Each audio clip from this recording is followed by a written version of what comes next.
ഈ കാണുന്നത് നമുക്ക് നല്ല പരിചയമുള്ള ഒരു സാധനമായിരിക്കും. ഇന്ന് നമ്മൾ വന്നേക്കുന്നത് ഇതിനെ പരിചയപ്പെടുത്താനല്ല, ഇതിനെപ്പറ്റി കുറച്ച് കാര്യങ്ങൾ പറഞ്ഞു തരാനാണ്. സാധാരണ നമ്മൾ ഓൺലൈൻ പർച്ചേസ് നടത്തുമ്പോൾ ഇല്ല എന്തെങ്കിലും ഇലക്ട്രോണിക്സ് ഐറ്റംസ് വാങ്ങുമ്പോൾ അല്ല ഈർപ്പം കൊണ്ട് നശിച്ചു പോകാൻ ചാൻസ് ഉള്ള എന്തെങ്കിലും ഒരു സാധനം വാങ്ങുമ്പോഴാണ് ഈ സിലിക്ക ജെല്ല് പാക്കറ്റ് കൂടെ വരുന്നത്. ഈ ഒരു സിലിക്ക ജെല്ല് പാക്കറ്റ് പൊട്ടിച്ച് നോക്കി നമുക്ക് കാണാൻ പറ്റും.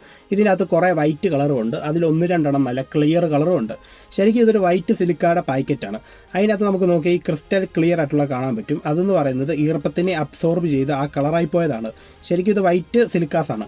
സിലിക്കാസ് എന്ന് പറയുന്ന പല കളറിൽ നമുക്കിപ്പോൾ വാങ്ങാൻ കിട്ടും നമ്മുടെ മാർക്കറ്റിൽ. മഞ്ഞ, പച്ച, നീല, അങ്ങനെ പല കളേഴ്സ് വരുന്നുണ്ട്. ഈ സിലിക്കാസ് ശരിക്കും നാച്ചുറലി ഫോംഡ് ആകുന്ന ഒരുതരം മെറ്റീരിയലാണ്. ഈ സിലിക്കാസിന്റെ ഘടകങ്ങൾ എന്ന് പറയുന്നത് സിലിക്കയും വെള്ളവും തന്നെയാണ്. സിലിക്ക സാധാരണയായി നമ്മുടെ മണലിലും ക്വാർട്സിലും ഒക്കെ കാണാൻ പറ്റുന്ന ഒരുതരം ധാതുവാണ്. ഈ സിലിക്കയും വെള്ളവും ചേർന്ന് ചെറിയ തരികളായി മാറുന്നതാണ് സിലിക്ക ജെൽ എന്ന് നമ്മൾ പറയുന്നത്. ശരിക്കും സിലിക്ക ജെല്ലിൻ്റെ പ്രധാന ഭാഗങ്ങൾ എന്ന് പറയുന്നത് ഇതിൻ്റെ ചെറിയ ചെറിയ തരികൾ തന്നെയാണ്. ഈ സിലിക്ക ജെൽസിൽ ഒരുപാട് സുഷിരങ്ങളുണ്ട്.